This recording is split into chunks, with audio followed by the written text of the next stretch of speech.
कहानी पसंद आए तो लाइक सब्सक्राइब जरूर करें। गेट पर खड़े होकर नजर रखते हैं। जीजू ने देखा प्लेट में छोले भटूरे, रसमलाई, मोतीचूर का लड्डू, पनीर टिक्का और आलू टिकिया थी। उन्होंने मीरा की ओर देखकर कहा, ये सब हमें पता है दी, आपको ये सब खाने से मना किया है, लेकिन एक दिन खाने से कुछ नहीं होता। फिर जिंदगी भी तो एक ही बार मिलती है ना, उसे भी अगर परहेज करके गुजार दिया तो खाक जिंदगी जी। मीरा ने कहा। जीजू मुस्कुराने लगे और कहा, यहाँ बैठो। मीरा आकर उनके सामने बैठ गई तो जीजू ने कहा, सबको खुशी बांटने में लगी हो, खुद ने कुछ नहीं खाया, चलो मेरे साथ साथ तुम भी खा लो। अरे आप खाइए ना, हम बाद में खा लेंगे।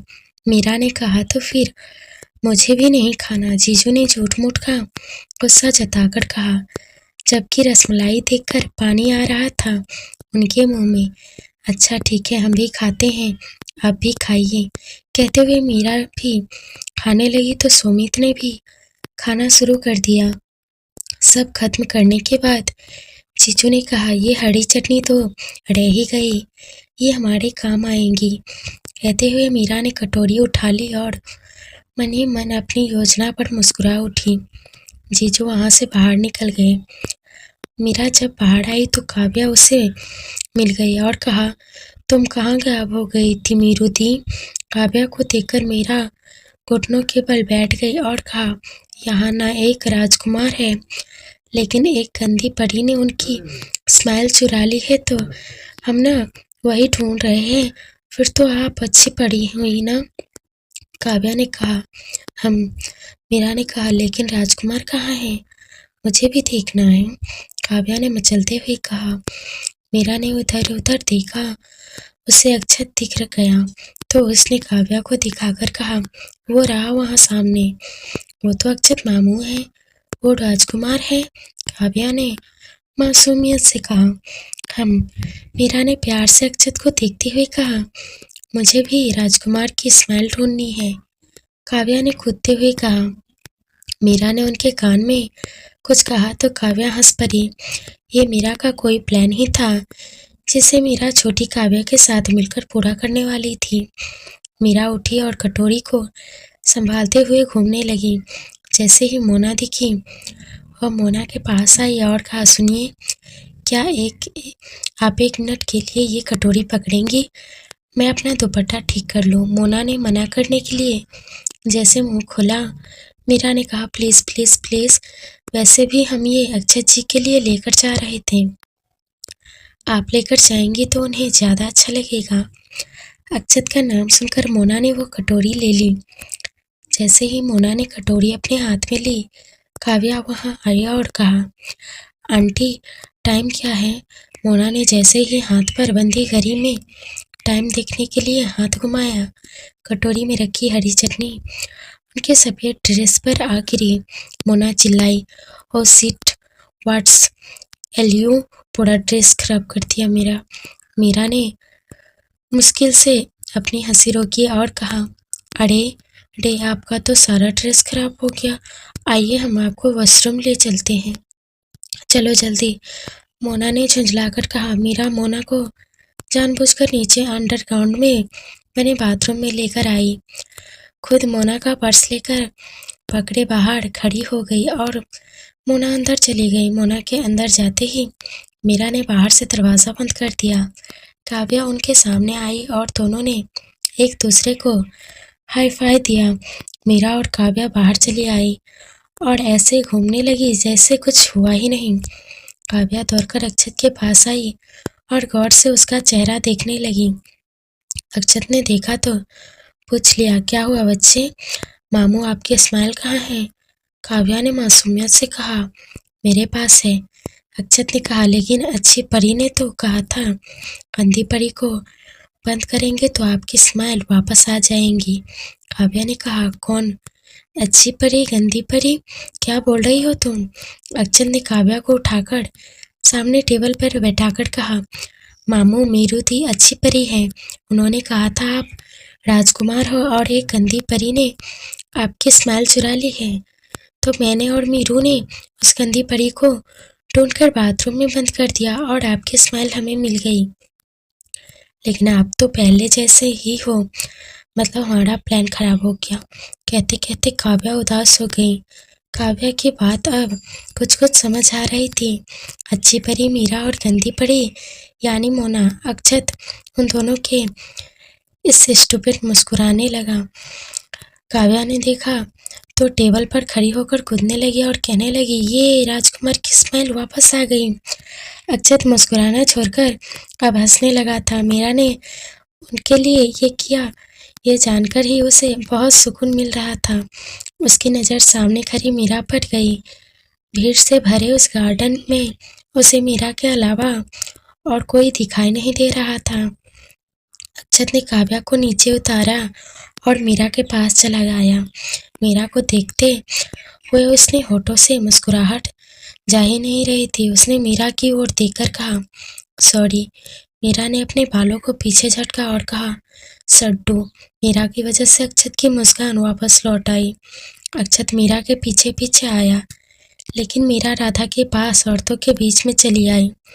अक्षत को मीरा से बात करनी थी, इसीलिए उसने इशारे में मीरा को आने को कहा, लेकिन मीरा ने इग्नोर कर दिया। अक्षत औरतों के बीच आ गया तो एक औरत ने कहा, अरे लेडीजों के बीच में क्या घुसे चले आ रहे हो? यहाँ मर्दों का कोई काम नहीं है, चलो बाहर चलो। वो मैं अक्षत ने कहना चाहा, तभी औरत ने अक्षत का कान पकड़ा और उसे बाहर ले जाते हुए कहा, ये वो मैं बाहर जाकर करो। मीरा हंस पड़ी। बेचारा अक्षत अपना सा मुँह लेकर चला गया और बाहर जीजू के पास आकर बैठ गया। जीजू उस वक्त फोन पर किसी से बात कर रहे थे।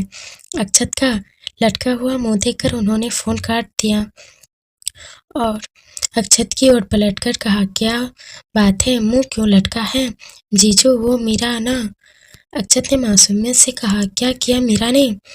जीजू ने पूछा, अरे यार बहुत तंग करती है वो, उसे समझना बहुत मुश्किल है। उस पर गुस्सा करो तो स्माइल करती है, प्यार से बात करो तो जवाब नहीं देती। सच में बहुत कॉम्प्लिकेटेड है वो, और आजकल तो सीधा सीधा सड्डू कहकर बुलाती है वो मुझे। अक्षत ने थोड़ा चिढ़कर कहा। जीजू मुस्कुराने लगे, और कॉम्प्लिकेटेड नहीं है बल्कि बहुत अच्छी है, वरना तुझे झेलना कम थोड़ी न है। वैसे नाम अच्छा रखा है उसने तेरा, सड्डू। तो थोड़ा थोड़ा लगता भी वैसे ही है। जीजू की बात सुनकर उसे थोड़ा गुस्सा आ गया तो उसने कहा, अच्छा दीदी को जाकर बताऊं आपके कॉलेज वाले अफेयर के बारे में? खोलूं आपकी पोल? अरे मेरे बच्चे, दिल पर मत ले, दिल से नहीं बोल रहा तुझे, जीजू ने मिमियाते हुए कहा। ओके, कितनी बोरिंग सगाई है, कुछ रौनक ही नहीं है, बस सब ठूसने में लगे हैं। अक्षत ने चारों ओर नजरें दौड़ाकर कहा। कुछ देर बाद निधि आई और उनके पास बैठते हुए कहा, भाई जीजू भाभी के कनिंग्स ने मस्त तैयारी की है, डांस की, अपना तो पोपट हो जाएगा। अरे पोपट क्यों होगा? जीजू ने कहा, अपने घर में किसको डांस आता है? पहले पता होता तो मर के प्रैक्टिस भी कर लेते, लेकिन एन मौके पर सब अपनी तो ना कट जाएगी जीजू। निधि ने कहा, नहीं कटेगी। अक्षत ने कुछ सोचते हुए कहा, कैसे तुम करने वाले हो डांस? उनके सामने जीजू ने पूछा, भाई को तो डांस का टीवी नहीं आता, ये क्या डांस करेंगे? निधि ने अक्षत का मजाक उड़ाते हुए कहा। तो जीजू भी हंसने लगे। अक्षत उठा और कहा, आप दोनों मेरे साथ हो तो दुश्मन की क्या ज़रूरत, अब चलो। निधि और जीजू अपनी हंसी रोकते हुए अक्षत के पीछे चल पड़े। सभी अंदर हॉल में चले आए। हॉल में सामने फ्लोर लगा था और उनके सामने कुर्सियां सोफे रखे थे।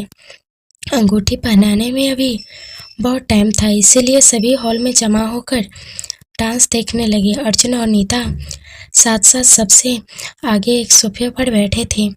उनकी एक तरफ नीता के घर वाले, दूसरी ओर अर्जुन के घर से अक्षत, जीजू, तनु, निधि और मीरा घर के बड़े एक तरफ और बाकी सभी मेहमान उनके पीछे बड़े सोफे पर थे। प्रोग्राम शुरू हुआ। सबसे पहले हनी ने डांस किया। उसने गाना भी अपने जैसा चुना, बदतमीज दिल। जैसे उसने गाना शुरू किया, सारा हॉल सीटियों और तालियों से गूंज उठा। अक्षत और जीजू भी देखते रह गए। हनी ने इतना अच्छा डांस जो किया था। मीरा बड़े गौर से उसका डांस देख रही थी, पर अक्षत को कहाँ बर्दाश्त होने वाला था। थोड़ी देर बाद गाना चेंज हुआ और हनी डांस करते हुए मीरा के सामने आया और अपना हाथ उनकी ओर बढ़ा दिया। अब इतने लोगों के सामने भला वो हनी को कैसे ना कहती। हनी उसे लेकर स्टेज पर जैसे ही आया, उसने नीता की साइड वाले सारे लोग होर्डिंग करने लगे। अक्षत का अंदर ही अंदर खून जलने लगा। जलते देखकर जीजू ने उसके हाथ पर हाथ रखा और कहा, होता है होता है। मीरा बीच में खड़ी रही और हनी उसके इर्द गिर्द नाचने लगा। हनी बड़ा स्मार्ट था। उसने गाना भी कुछ ऐसा ही चुना जो मीरा तेरे नैनों से टाका तो आशिक सरेंडर हुआ। तूने इंग्लिश में जब मुझको डांटा तो आशिक सरेंडर हुआ। अक्षत ने जैसे ही गाना सुना, अपना सर पीट लिया। वो जो हल्की फुल्की जलने की भावना होती है ना, अपना अक्षत भी इस वक्त उसी से घिरा हुआ था। मीरा वापस आकर बैठ गई।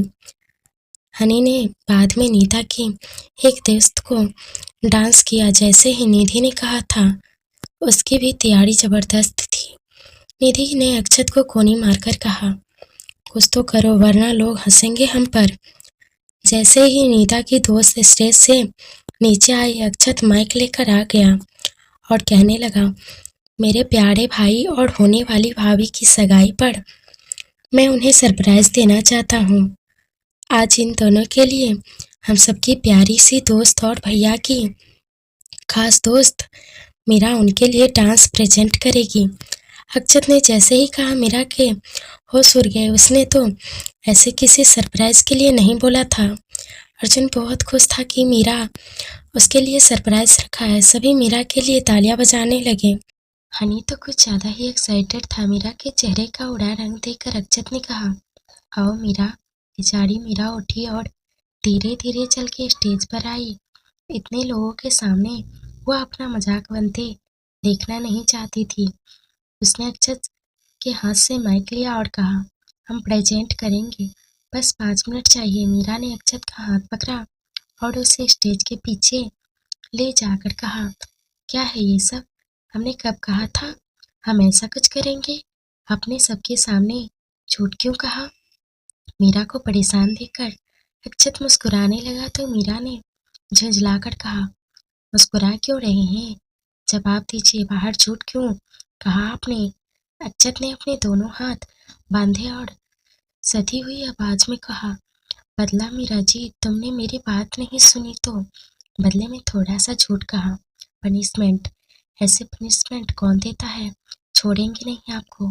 कहते हुए मीरा गुस्से से वहां से, मैं चाहता हूँ तुम मुझे कभी ना छोड़ो, अक्षत ने धीरे से कहा और बाहर आकर बैठ गया। मीरा स्टेज पर स्पीकर में जैसे ही गाना बजा, मीरा ने डांस करना शुरू किया। गाना भी बहुत प्यारा बज रहा था। बोली चूड़ियाँ, बोली कंगना, हाय मैं हो गई तेरी साजना, तेरे बिन दिल नहीं हो लगता, मैं मर गई यहाँ। मीरा ने जैसे ही डांस शुरू किया, अक्षत का मुंह खुला का खुला रह गया और आंखें मीरा पर जम सी गई। जीजू उठे और मीरा के लिए सीटी बजाई। यही हॉल नीता के सभी कलिंग्स का था।